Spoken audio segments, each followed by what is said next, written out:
Okay,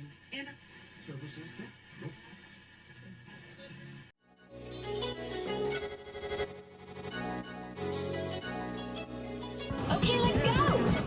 He wants to jump 1,000 cars. Sir, you have 1,000 cars.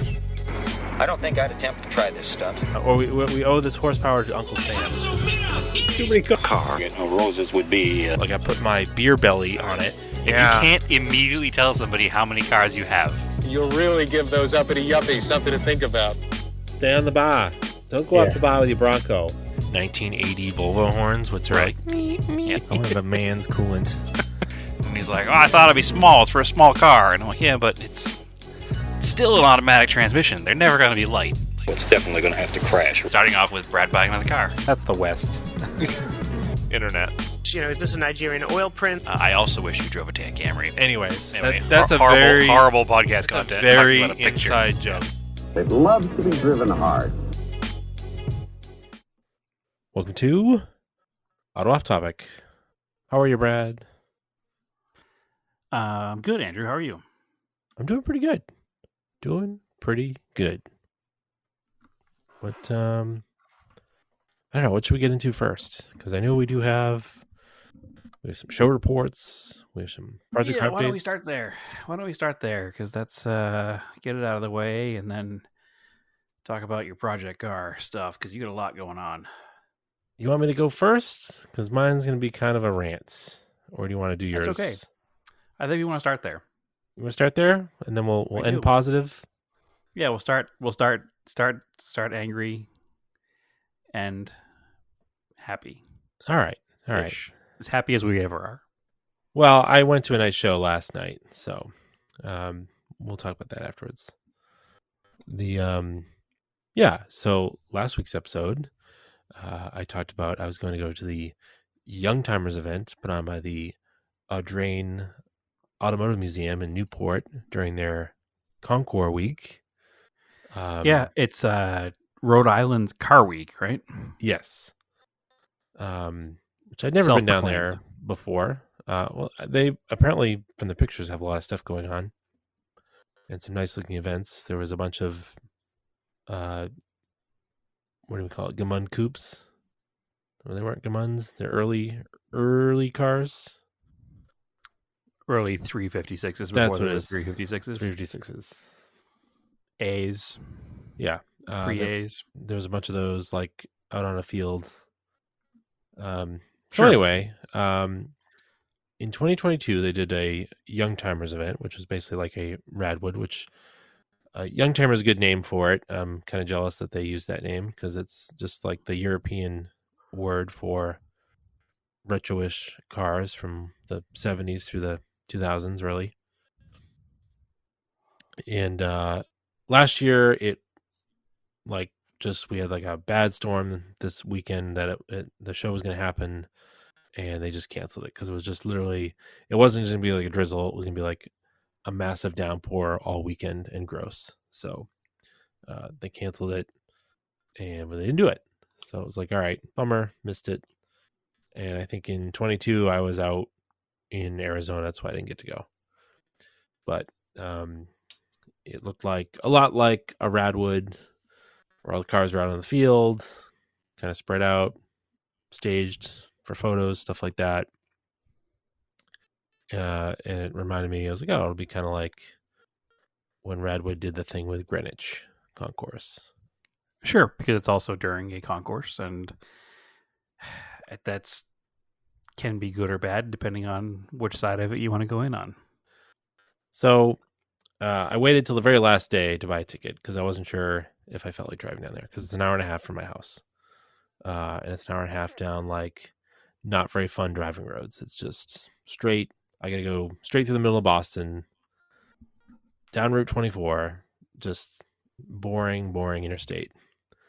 On the middle of a Saturday, which is not great because it's just a lot of traffic. There's no day that is really free from rush hour anymore around here. It is every day. No, especially in that 2493 Boston interchange. Yeah. So, and it wasn't until like 11 o'clock in the morning. So I had to leave at like 9. So going down there wasn't too bad, but I brought my son with me. We stopped. He was happy. We stopped for a donut at Cane's. Then we drove down there. It was raining a little bit leaving, but it was supposed to be sunny for the rest of the day. So the night before, well, first of all, on the Monday before, I bought the ticket. It says like apply is the button on the website. I was like, all right, interesting. So I clicked that, filled out all my stuff, put in my credit card info, and then it just charged me. And it was like, I guess I'm in the show. Didn't get really any email other than a confirmation of payment.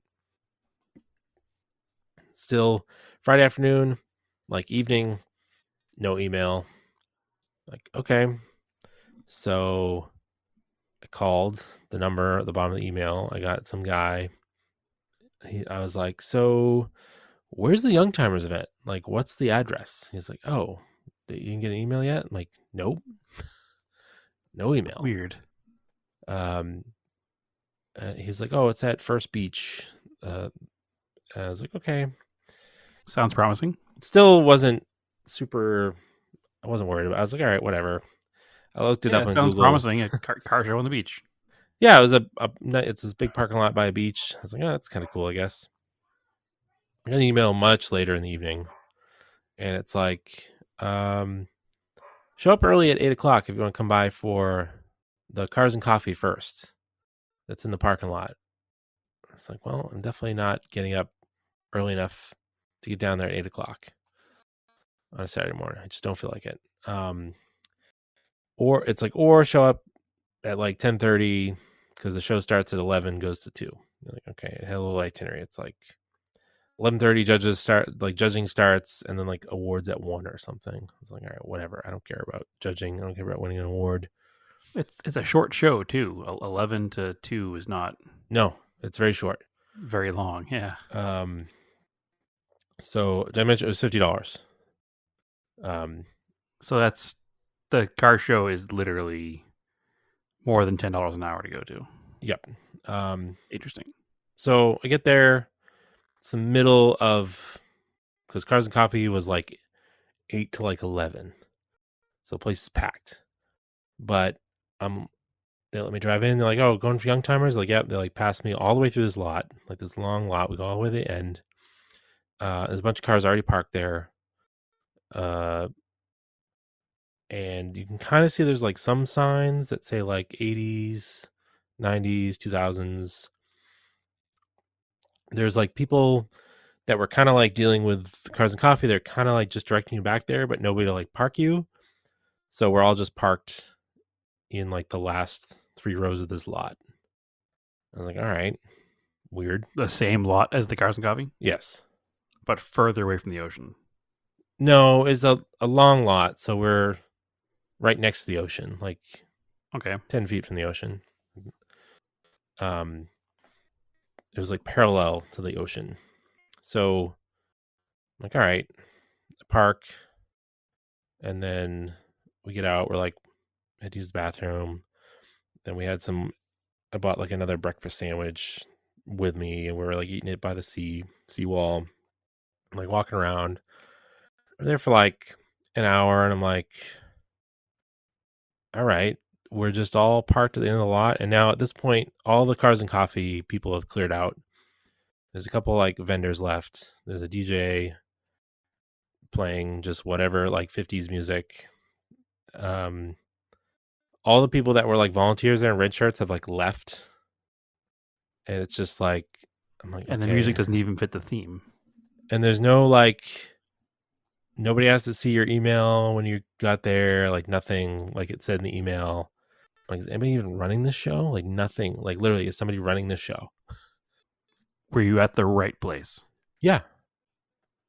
Finally, like after a while, someone came around and was putting like little ID laminated things in the cars, what they were. I was like, okay. But at this point, I was already pretty annoyed because Yeah, the show's almost over now at this point anyway. Like, you should have been handed out when you drove in. I drove an hour and a half. I paid $50 to park in a parking lot, at the end of a parking lot, just lined up like regular cars in a parking lot. Now, you may be saying to yourself, Andrew, these are cars. You just parked them in a parking lot. You're being ridiculous. And that does the way it sounds to the average person, right? But when you do a show, you do a car show, you can have like a parking lot meet, and that's fine. That's like a cars and coffee. Those are free. You just show up for a couple hours. You just park your car normally because that's just the way it works. And you walk around and then you leave and go home. Yeah, you're maximizing space for a quick casual event. Exactly. What Radwood showed me was they applied the concourse method to a regular-ish car show for the most part, right? Really more like their royalty section, I guess. It depended on the Radwood, how big it was, how many cars they had. Yeah, it depends on the event, exactly. But generally all of them that I've been to, or even when JCCS had to be in the parking lot of the baseball stadium. Angel Stadium, yeah. Angel Stadium because of COVID. And Long Beach wouldn't let them use the nice park. They still did their best to angle the cars so they weren't just like parked in a parking lot, right? Correct. Because what you're trying to do, especially these days, yes, people want to go look at cars. But two, it honestly sucks when the cars are too close together because people are trying to walk around them. They're trying to look at them. You can't really see them because they're too close together. And a lot of people's cars are really nice, and it'd be nice if people weren't trying to squeeze by them, right? Yeah, belt buckles and purses. And in this internet era, you want people to have little vignettes, ways to take pictures and make the event look cool. Because if you didn't take any pictures, did you really go, right? Well, not only that. Is this making sense? Obviously, the joke answer. Like, if you don't have pictures, how do you promote it for the next year? Like, that's part of what took. And I hate to keep bringing it back up, but it is the closest comparison. But that's what brought Radwood to the level that we decided to keep going to all these events. Like, there was an air about it that wasn't like superior or better than anything. It was cooler because it didn't feel like a parking lot. And like you said, it's the concourse way of parking. And, New England has a couple shows. I think most famously started with Staggered, which they called it Staggered because they staggered the cars in the parking area so you could see them. And they had interesting angles, and you could, use one car to vignette the car behind it and have, it, in the foreground out of focus. And there was lots of cool ways you could shoot pictures. And it sounds do that at Cars and Coffee. It sounds pretentious to explain it that way, but it makes the difference. Sure. And I don't think it's pretentious when we're trying to justify charging somebody $50 for an event versus a Cars and Coffee. Exactly. You're charging somebody for an experience. You need to deliver an experience. Period. So coincidentally, Luft was in LA. Luftgehalt on Saturday as well. Now, that is a ridiculously high-end-ish show, right? They run by Jeff Swart, a famous photographer and Porsche aficionado, who rents the Universal Studios backlot. So all of these Porsches are parked on famous movie sets. Right. Strategically parked, right? So there is something between that and a parking lot show that I expect for $50 is what I mean. Yeah, exactly. Because apparently Luft was like $90 to get into as a spectator and like $25 to park. And that's all invitation only for the cars. But besides the point. It was only $25 for a car? $25 to park your car as a spectator. In the show. Oh, No. as a spectator. Okay. No. Yeah, I don't know what it costs to be in Luftgehalt. I don't believe it costs money to be in Luftgehalt because you are asked to be in Luftgehalt. Oh, But I could be wrong. I don't know. I think they may rely entirely on spectators, and that's how you get spectators in, because that is a extremely high quality car show like that. You go to that so you can take cool pictures, right? Yeah, and I wouldn't go to that every year. I would probably pay that once just to go to. I The would back definitely lot check it out once. Yeah. and have free roam of the back lot and stand in front of like the clock tower. That would be Yeah. cool. So that's my gripe with this show, and I have not seen any pictures from it this entire like these last few days at all. The Audrain, that's a museum there that Yeah. holds all this, is trying to push their own car week, basically. So a Rhode Island car week. And they're trying to get all the big names and all the big things to happen, but it's Rhode Island. Well, it's a very ritzy part around, and It is. all of the other events that are happening, the pictures I've seen, they look very nice and they look great. Like they're all on these grass fields, all the cars are spread out. It's like really, really cool looking. And you're like, gee, did they just run out of grass fields? I don't know. And they just were like, well, we already rented the parking lot for Cars and Coffee. We'll just use it for this other show. And if we had 100 cars showing up at $50 a piece, $5,000 free you or whatever. Well, my issue with it being Rhode Island is that it's not a car week. You have a car week in California because A, you have space. B, you have a racetrack in the vicinity that is epic. And you have tons and tons and tons of moneyed people in the area. While that area of Rhode Island is very rich, you don't have nearly the amount of moneyed people. You don't have an epic racetrack damn near on site, and you don't have a week's worth of events for people to go to because you can't just have a week's worth of events in Rhode Island because there's not enough space. It's very small places. So I don't think it ever will be the car week that they're promoting. Also, though, if they want to promote a car week, they need to pay more attention to stuff like this because that's what makes car week. It's not just the Pebble Beach Concours. It's not just the whatever you call it at Laguna. I mean, it's literally a week's worth of smaller shows all over town. And that's going to be the big difference, I think, between a car week and what's essentially a car weekend in Rhode Island. I don't want to be like, the Gallant was on the lawn at Greenwich, but the Gallant was on the lawn at Greenwich. Yeah, So, what am I doing in this parking lot? I belong on the lawn.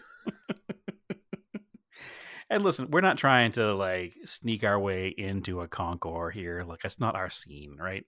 We're not trophy chasers. We're not clout chasers. We're not looking to be included in stuff that is not for us. But if you want to have something that's supposed to include us, give us a reason to be included there. some of these were really nice 80s, 90s, 2000s cars. And to just throw them in a parking lot just felt like just didn't give a shit. Like, it was like, whatever. Yeah, they didn't. Who cares? And then I have to wonder if the person who used to run it is no longer running it. And then right as also ran. Right as I was getting ready, I was like, this is so dumb and I'm so annoyed. And I really don't want to hang out here for another hour because it was already noontime. Right as I was getting ready to leave, this guy, because he was late for Cars and Coffee, like started to roll in like a modern Lamborghini convertible. And at least some people turned him away. But then he parked like 3 rows over and just started doing free revving. So everybody ran over there in the parking lot. So yeah, that was also cool. Not very, very cool. Very cool. Like, come on. Yeah. I was so mad. I wasted an hour and a half down, an hour and a half back, just sitting in traffic. Brutal. But you got to spend a day with your son in your old car. So how bad was it really? It wasn't. He didn't really understand why I didn't like it. He's like, "Why do we want to go?" I was like, He didn't understand the nuance of how the cars were parked at 3 years old, Andrew. What are you teaching this kid anyway? Yeah, it worked out because on the way back up, we met up. My wife was with her friends who live in Medford, so we were going up 93, and there's a new beer hall over there off of the McGrath Highway. So, I parked the Gallant right in front. I had a spot right in front of it. right in the center. Everybody could look at it while they're outside of the beer hall. It was in a nice outside area. Made your own YoungTimers show. Yeah, it was me, and then on the other side was an Audi R8. So there. Perfect. I expect to see. Was a picture taken of your car? From I the didn't. center? I didn't. Oh, Just so you forgot. weren't even really there, as we said earlier. Yeah, exactly. Get a front and center spot. It's picture worthy every time. And really, I did that because I didn't go to Lars, or I couldn't go to Lars the next day because I was doing. We had soccer, and that was really fun. That was our last soccer game for the season, and I was coaching, so I said I'd do it, so I had to do it, and it's very fun, and it's like herding cats, little kids. Yeah, but yeah. This is the sacrifice you make as a dad, right? Some things are more important than cars. I Not missed many my things, favorite.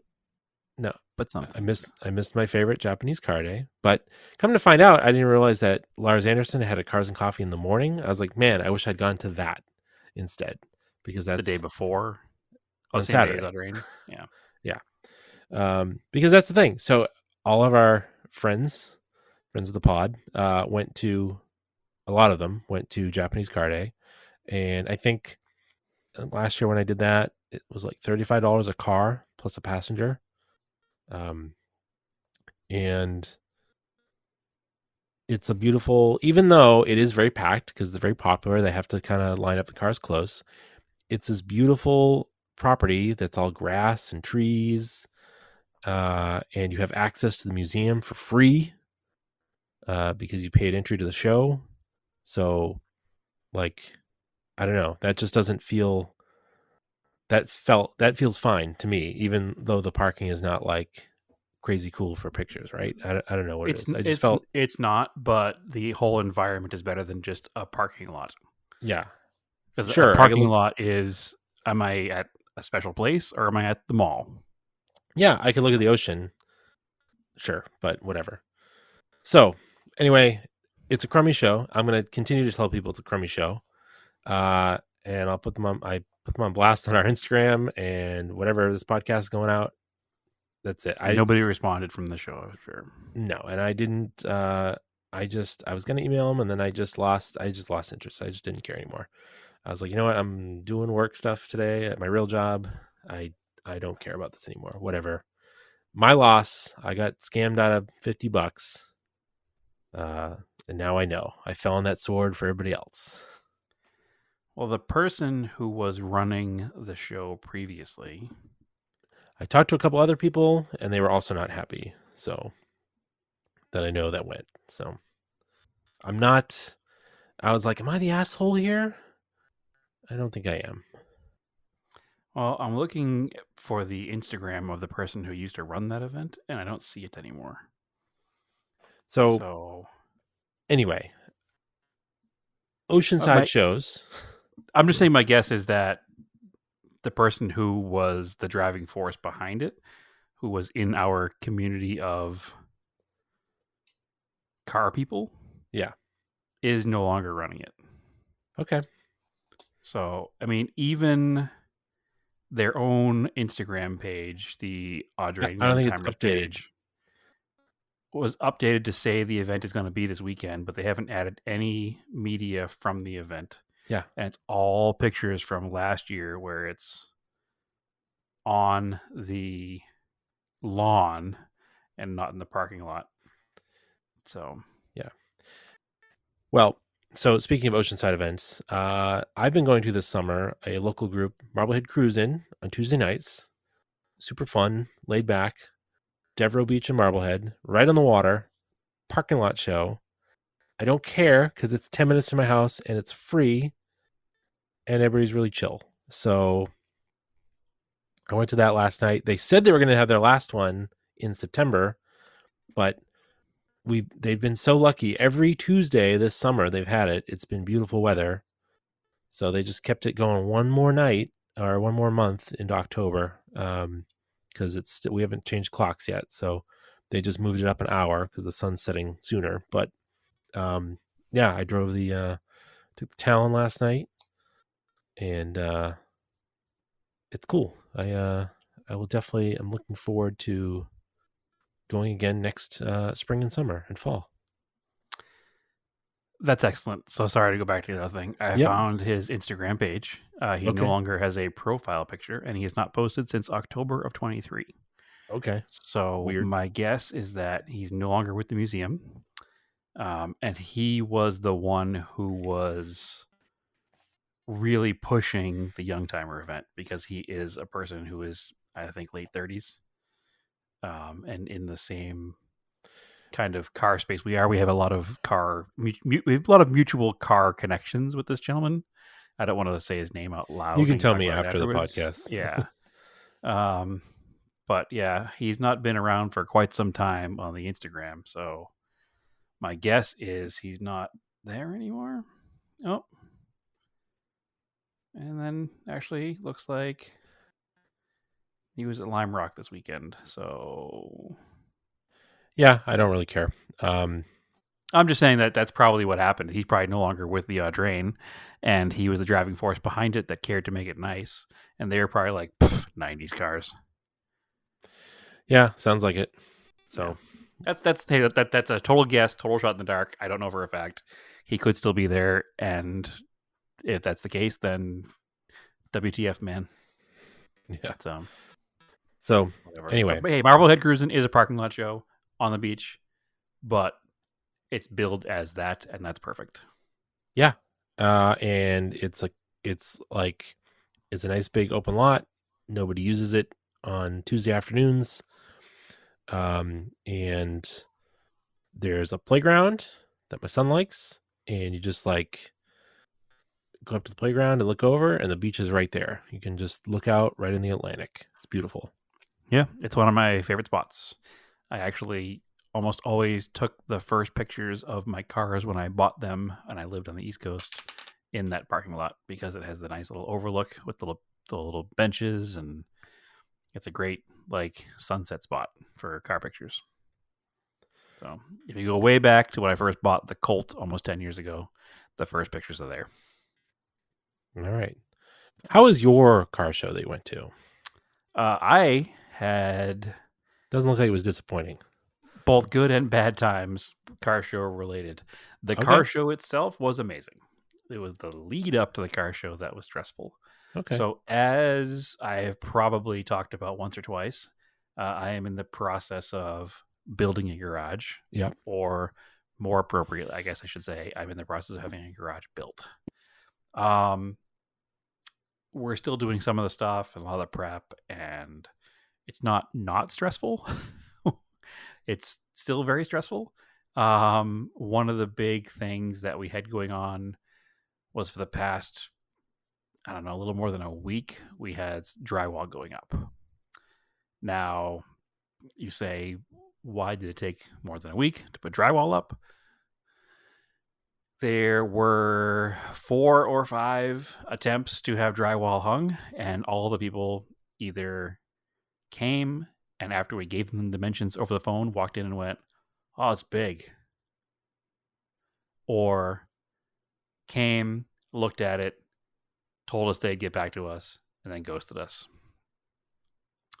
And then we finally got somebody who was recommended by somebody else as, hey, this guy's a handyman. He definitely does drywall. He does he's basically retired, but does work on the side still. Give him a call. He'll probably help you out. So we did. And I'm not trying to be ageist, but he was significantly older than who I would expect to be hanging drywall in the middle of summer in Phoenix, Arizona, in a 20-foot high garage. The man is definitely in his 70s. But he came to the house. He looked at the project. He said, "I will call you tomorrow with some numbers." And he did. And then he sent us his quote, which was a photograph of his lined legal pad that he wrote everything down by hand. Told us what to buy. We bought everything, had it all ready for him. Drywall, by the way, very heavy. Actually, it's not that's very heavy. It's just awkward because Yeah. 55 pounds doesn't sound like a lot until you put it in an 8-foot by 4-foot sheet. Oh, they're 4x8 sheets? Okay. Yeah.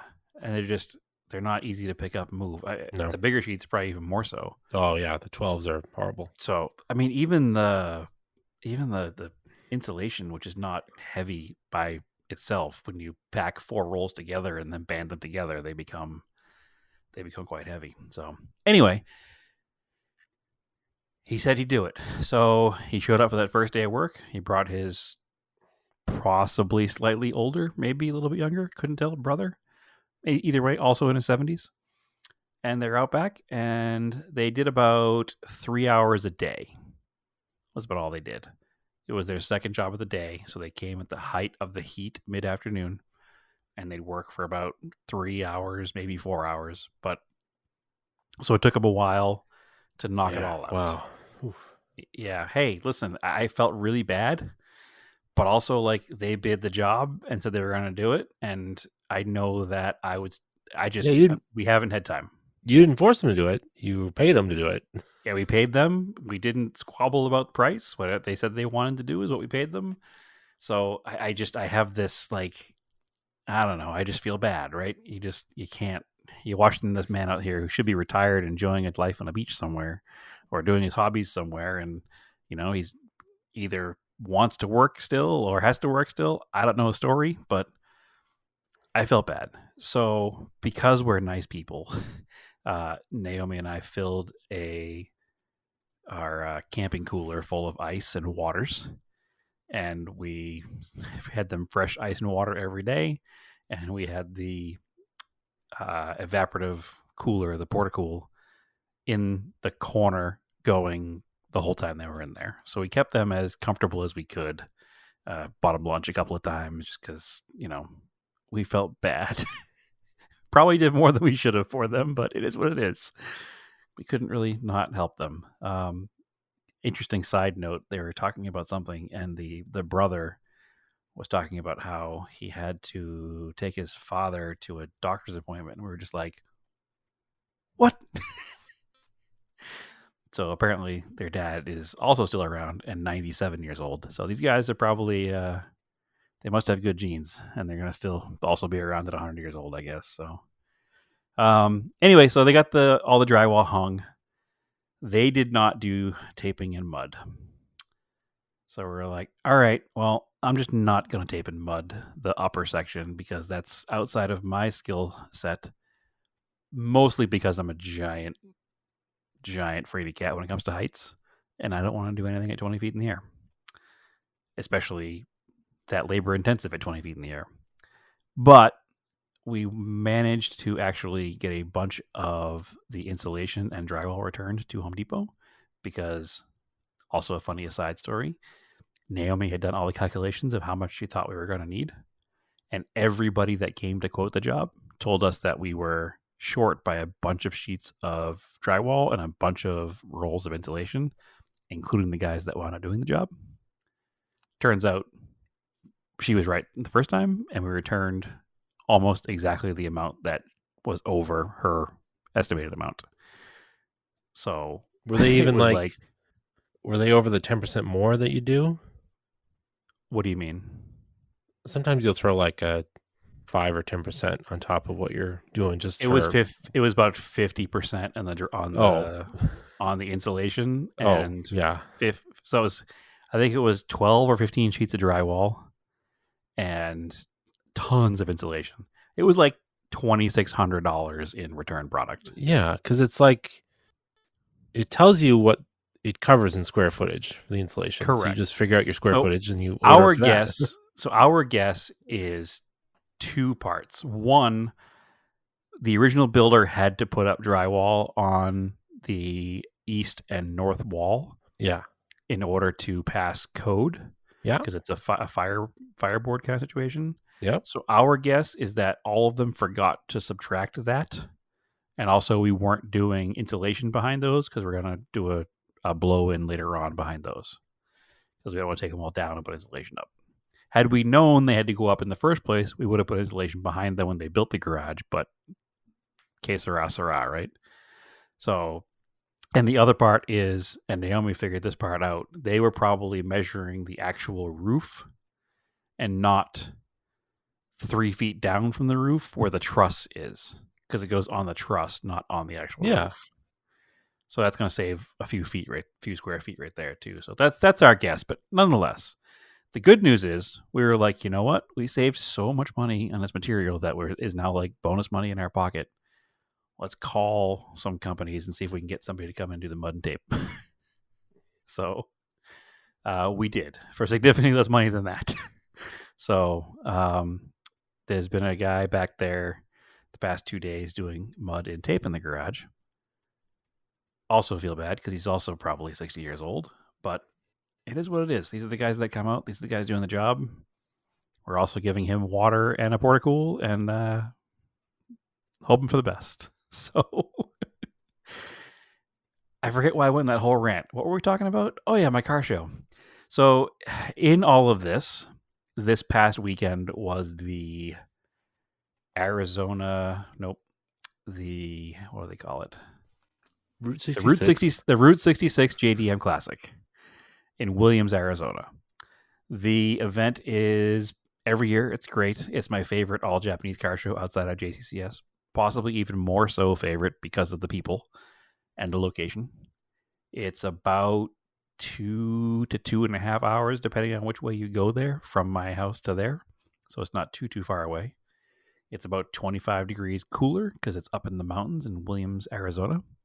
It's on Route 66, which I probably talked about last year, that Williams, Arizona is the last town to be bypassed by the 40, and it leans in real hard into the Route 66-ness of it all. I actually talked about last week on the podcast. I think it's basically Radiator Springs. So it's a super cool spot. But the issue with it being 2 to 2.5 hours away and 20-something degrees cooler is that my house is at like 100 foot of elevation and Williams is at like 6,400 feet of elevation. Okay. So it's a big climb to get there. So it requires a car that's in tip-top mechanical shape. And as anybody who's listened to this podcast knows, that the majority of my cars have what we consider to be an acceptable level of disrepair. So did you take the Maverick? The acceptable level of disrepair is great at 100 feet, but it's never good at 6,400 feet. My intention originally was to take the Colt, but we all know what happened to the Colt when I tried to go to Prescott for the event when you were out here. So that wasn't happening. I did try to fix the Colt the following week for a different event. Also had the same problem. I think I talked about that last week. It's just been thrown back in the backyard, cover put on it, and I'll deal with it once the garage is all done now. Second thought was, okay, I'm going to take the garage Sapporo. now. Yes. I'm going to take the Sapporo. I've driven that car from Massachusetts to here. And I've driven that car from here to Vegas. Actually, I think you rode with me in that car all the way to Vegas. Yeah. So I was like, that'll be fine. Got the car out of the garage, got it started. It was idling, it was running, all was well. I noticed that it was puking oil everywhere. That's Okay. not positive. Well, let's see what we can do about this. Try to figure out what's going on with the oil everywhere. So the car's been sitting for a long time. So it is what it is. Like things break when a car sits. The car's always had a little bit of an oil leak. It's just one of those things that was like, it wasn't bad enough to worry about it because the car ran and drove perfectly otherwise. So something is going on with the oil pressure sensor inside the block. Because that's where it's coming from. So I'm going to buy another oil pressure sensor, clean up the threads, cover it in, some thread sealant and hope for the best. That shouldn't be an issue unless there's a cracked block, which my God, I hope not. So, but it's pouring out of there. It almost looks like it's going through the center of the sensor, but I know it's a solid metal plug, so it can't be. It must be just like coming down the side and running over the threads. No, it goes in that there's like a little pinhole inside that. It goes into the sensor. It's not oil pressure, it's oil temperature. Oh. Oil, Sorry. really? It's oil temperature sensor. Yeah, usually it has like a little pinhole inside. The So it pressure may have sensor just usually has a failed. pinhole inside. Yeah, Okay, maybe if failed. it has a pinhole, then it probably is coming out the backside of the connector, of where the connector is. So anyway, it's pissing out a ton of oil. I was just gonna say screw it and run it anyway, but then driving the car, it won't idle. It will drive down the road, come off the gas, it stalls, fires right back up, get back to driving, put your foot in it, everything's fine. Half throttle, dead. It like almost sounds like a rev limiter. Like it's like it won't accelerate past half throttle. So my guess is also related to the car sitting for a long time that the fuel system is probably varnished up in the carburetor, and I need to take the carb off and clean it. But because of the garage project, which is why this all came up in the first place, I haven't been working on cars or getting cars moved around or doing anything with them. So this was, of course, Thursday night before the car show, which was Saturday. And Friday night, we weren't going to be around because we were going to the T-Pain Pitbull show. Yep. So, Mr. Worldwide. Mr. Worldwide. So I was not going to have a second evening to prep the car and figure out what's going on with the carburetor. So now I'm running out of Japanese cars that can make it up the hill.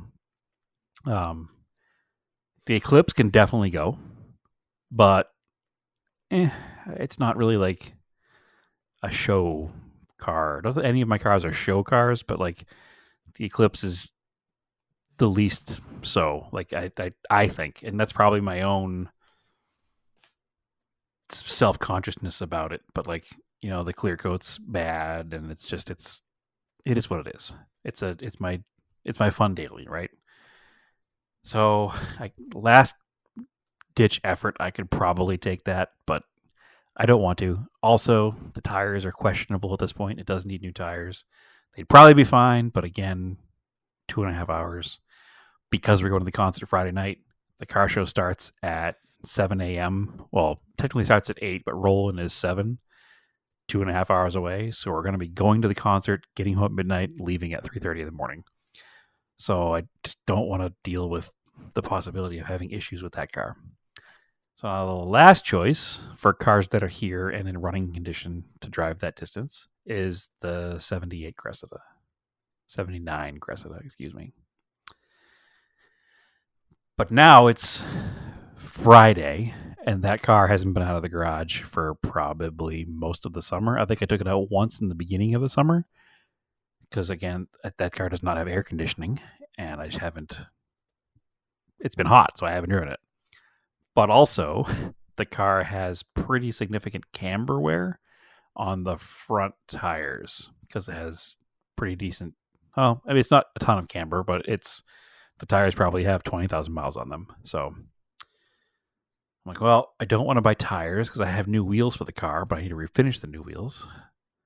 I could swap over the Watanabes from the Sapporo and put them in that car, but I don't think it would look right. And I think the tire is one size bigger, and they would definitely rub. So I know what I'll do. I'll rotate the tires from back to front, the directional, so I can't cross rotate, but I can go back to front. The back is a solid axle, so the camber wear shouldn't be an issue because that part of the tire won't even touch the ground. And the rear tires are pretty mint. I'll put them on the front and I'll be good. So now on Friday, between the hours between 5 o'clock after work and 6:30 leaving for the concert, I pulled the car out, had to clean it, had to change the oil, and rotate the 4 tires. So I did, and all was well, and we made it to the show. We got there about 7:15, and the entire street was probably already almost completely full. So we were way down by the end of the street, which bummed me out a little bit, but still, it was good because actually wound up the parking spot we got happened to be right in front of the hotel we were staying at, so actually it worked out pretty well. So, but yeah, no, the show is a great show. They had their highest attendance ever this year. So again, you're parked on the street. in parking spots, but it's an interesting place to park. So we weren't parked in parking spots. Okay. The way the street is set up is it's mostly parallel parking. Okay.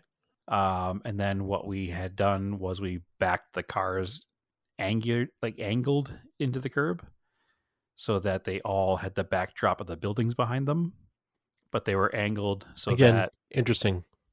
yeah. And all the buildings there are mostly old hotels and old restaurants, and it looks very old. It's that very like industrial turn of the century kind of town that's kind of just changed with the times until 1972 and stopped. So it's very interesting looking, and I have a really neat picture, which maybe I'll post tomorrow now that we talk about this, of the car in front of the hotel we were staying at, which is all its original style signs. And unfortunately, we did learn that Motel 6 bought them, and this was the last week they were going to be the original motel, and the remodel starts like right now. So It's so dumb. yeah, it's It's pretty like- dumb. Just like, man, when they do stuff like that, it's just like be whatever that hotel name is. Yeah, buy Motel 6. Buy Motel 6. And like Yeah. you just put a little small sign. Yep, because it was super clean. It was super nice. It was very old, but there was nothing bad about it other than Motel 6 is corporate, and I'm sure they'll ruin it. So it is what it is. Yeah. Say what you will about historical societies in towns, but sometimes they're there for a reason. So I don't know. Yeah. Well, there's the overzealous person in some of them that runs them, and also there's some things that should be maintained. You know, and this place I think it's called the Westerner. I think was the name of the hotel, which is just a cool name for an old hotel. Just a big yellow like old school sign, and I don't know. It's a neat place. It's called the Westerner Motel. It's got an old font and it's old colors, and it says cozy 3-bedroom suite, micro refrigerator, TV, like very old school kind of hotel marquee. But anyway, it is what it is. By the time we get to next year, it'll be a Motel 6 and we'll play everything else, I'm sure. So, but anyway, yeah, the show was excellent. It was their largest attendance ever. The whole show is for charity. That's for raising special kids, which is for money for a charity that helps families with children with special needs. So you can't say anything bad about that, right? Everything was good. There were some amazing things there.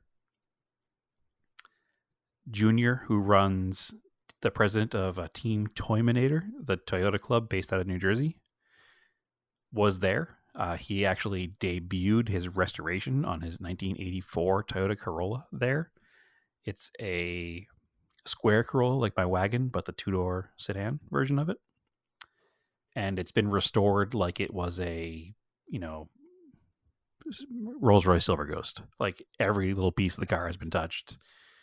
All the plating has been redone on all the fasteners. Like the car is a 100 plus point concourse level restoration on an 84 Corolla. And this particular show happens to be 1 week before JCCS, and he wanted to come out and do both. So he did. And that's pretty neat. So he'll be at JCCS this week with that car, showing it there. He did trailer it out here, which I don't blame him based on the condition of the car. For anybody who does not know Team Toyminator, you can look them up on Instagram, and they are Northeast based, mostly New Jersey, Connecticut, and they have tons and tons of old Toyotas, mostly Corollas, Cressidas, Coronas. I've been to events he's hosted in the past, so it was neat to see him out here. Chatted with him for a little bit and kind of exchanged stickers, and took a bunch of pictures of that car that I'll post later. But I'm sure you'll see plenty of footage of it from JCCS as well. So super cool. Super cool to see people coming from far away. And that tells you how what a collectible car is changing. Oh, absolutely. So if you're so inclined and want to look into more of Team Toyminator and Junior himself, I think his Instagram is Team Toyminator Junior. Like that's just isn't his name on there.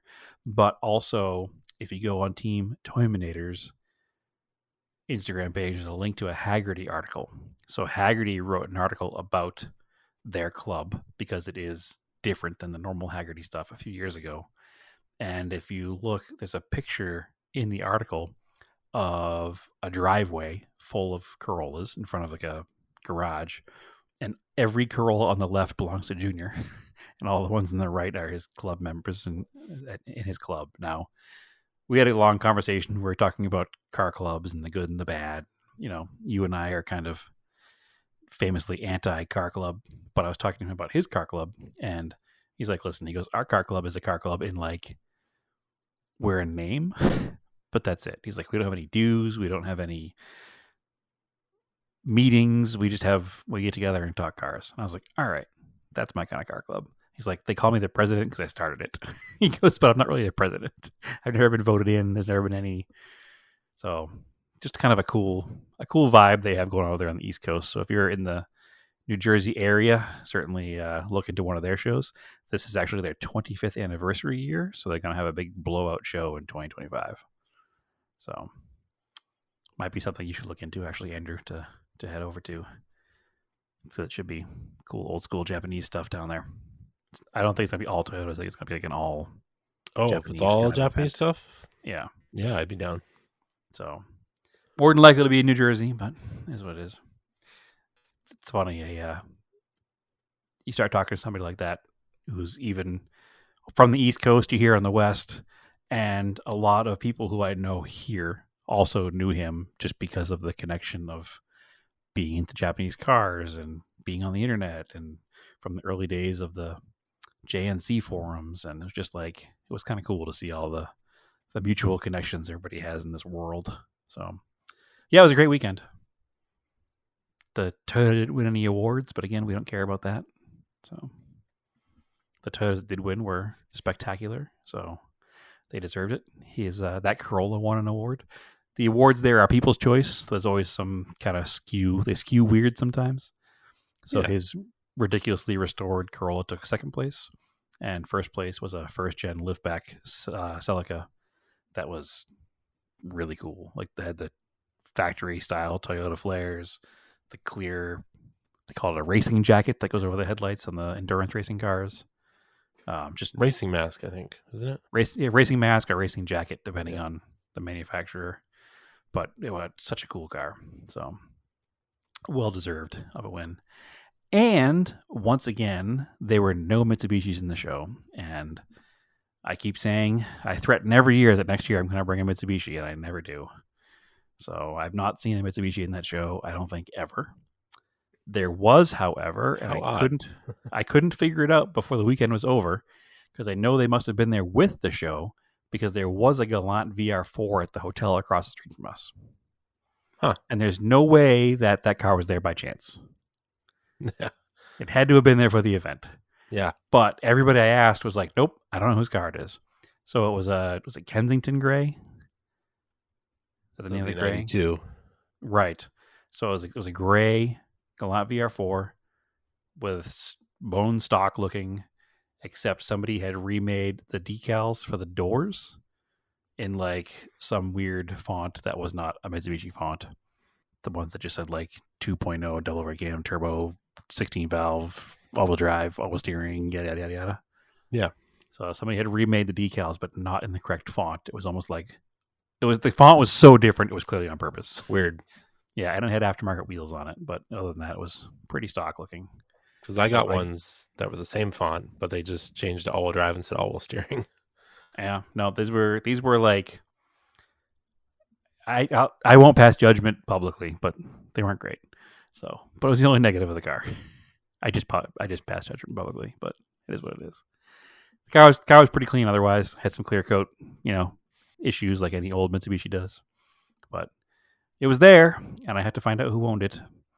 Actually, I took some pictures. I haven't pulled off the camera yet, but I should send them to Josh, see if he can get me an ID on whose car it is. So, but it had to have been somebody who was there for the show and didn't put it in the show, which is a damn shame, because it belonged in the show and there were no Mitsubishis. So he also would have been guaranteed a trophy. So anyway, yeah, that's it for car events for me. I think I talked about Kyushu Club last week, right? Yep. So yeah, you did. So that's it. That is car events in a nutshell. 2 more weeks until the Arizona Rising Sun Rally. Yeah. That's the next big one. This coming weekend is JCCS, which I will not be going to this year because I have too much to do to prepare for the rally the following week. So that's where we're at. Moving on. I guess. Project Cars. Oh yeah, Project Cars. We didn't. Wow. Yeah. We spent an hour just in shows. I touched on my Project Car stuff by complaining about all the cars that were broken and couldn't make it up the hill. All right. So All right. I don't have anything to talk about other than that. But you, my friend, have some pretty heavy updates for us.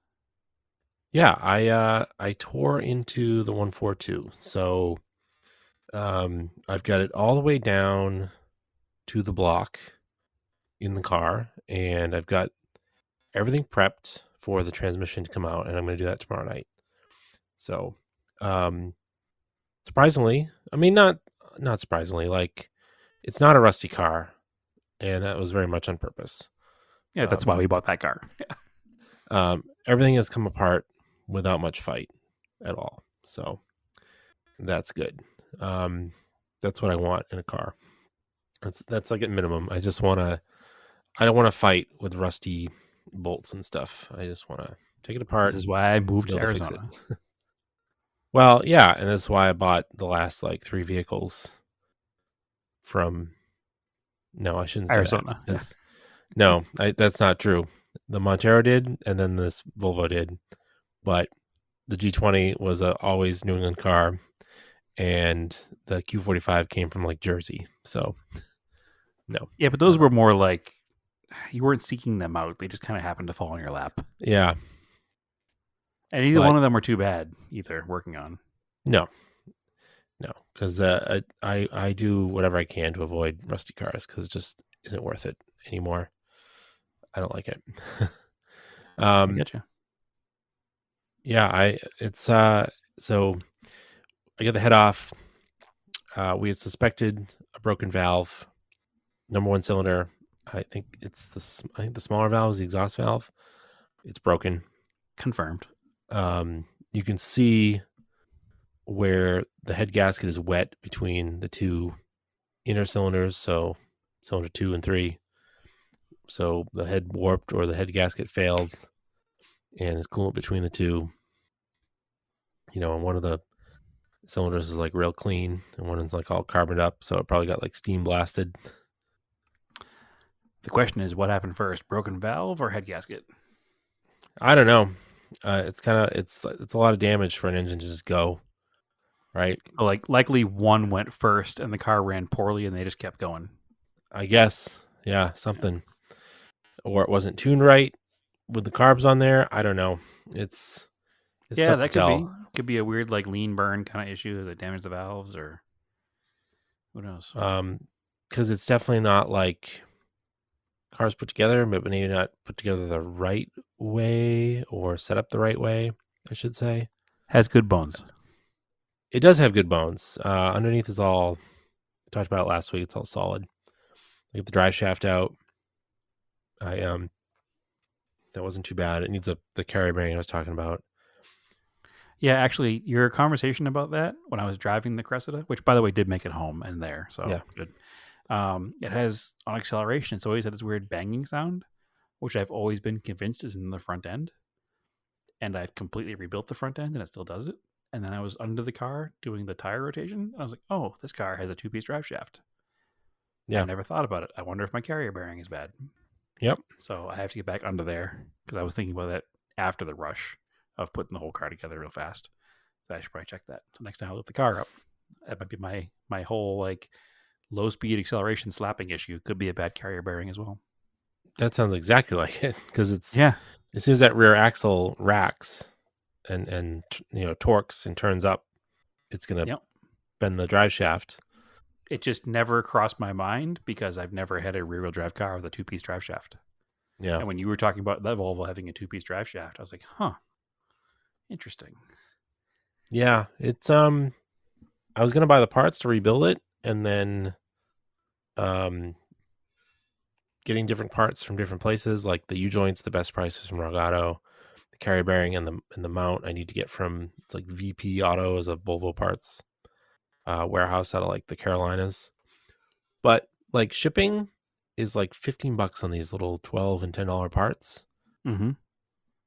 So I'm like, I'll just wait until I have more parts to buy so I can like bundle them together, because I feel like shipping is still really expensive. It's kind of annoying. Rock Auto specifically.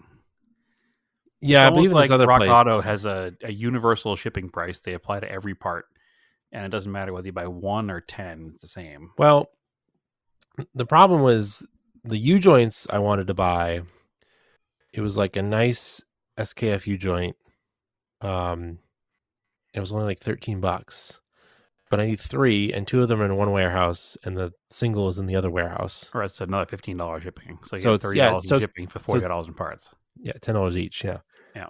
And then it's this other place was like $12 to ship $20 worth of parts.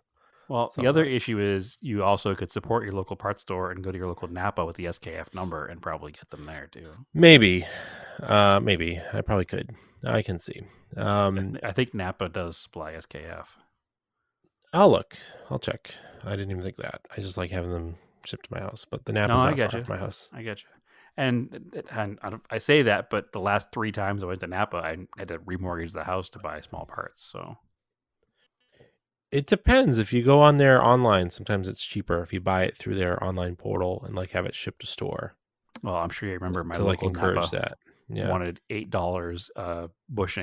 $8 per copper seal for copper O-rings for my power steering lines. So Yeah, I don't know. I was like, I think that's for the whole package.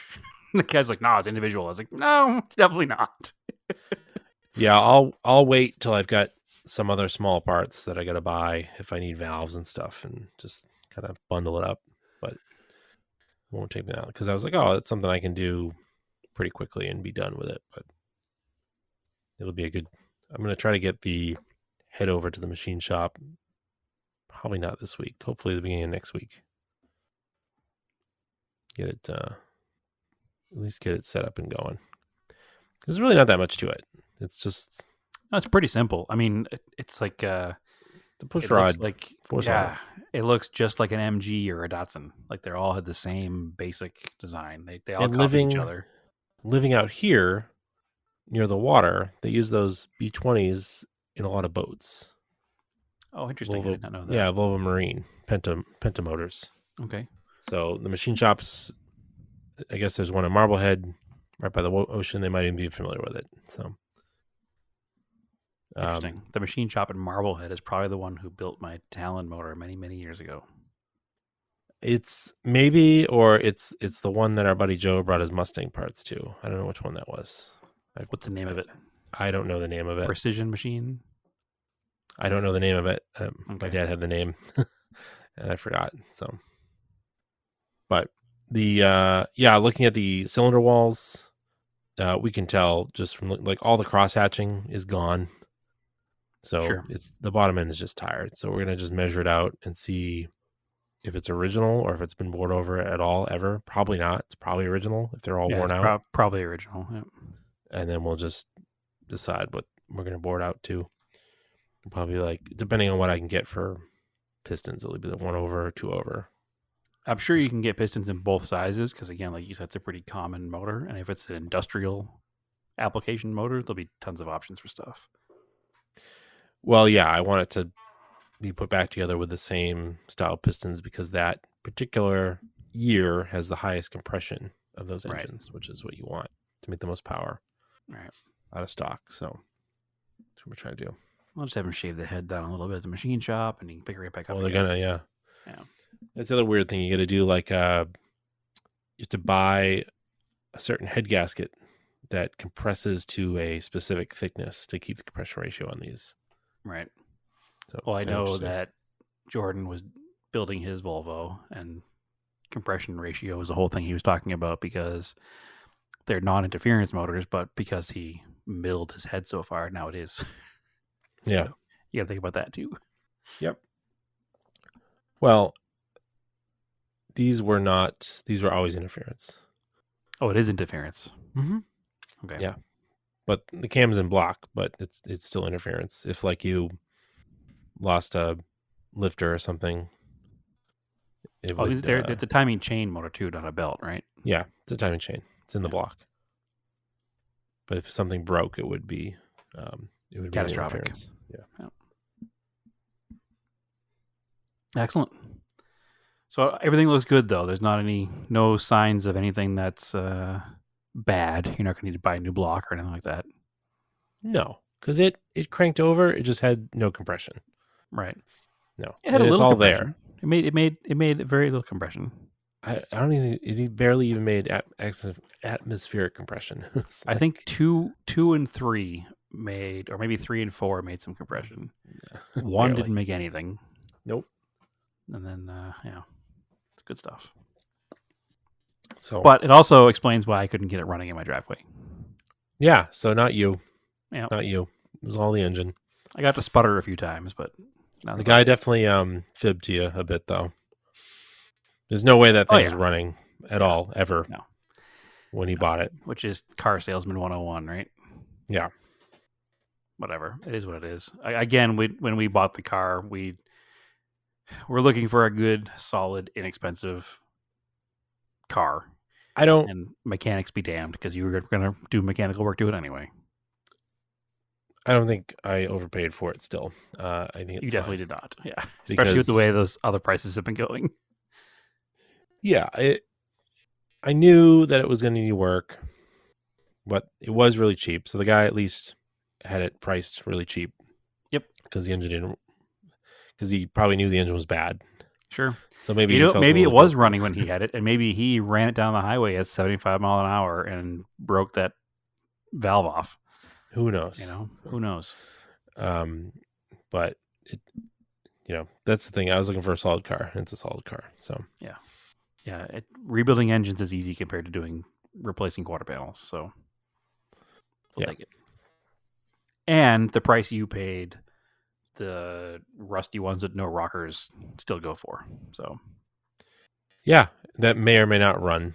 Correct. Yeah. You paid field car price for better than field car. So it's good. Exactly. Anyway, I'm not going to spend a ton on it, making it a hot rod. I'm just going to put it back together as simple as possible. Because they only made 120 horsepower new. I don't really need much more than that. It's not going to...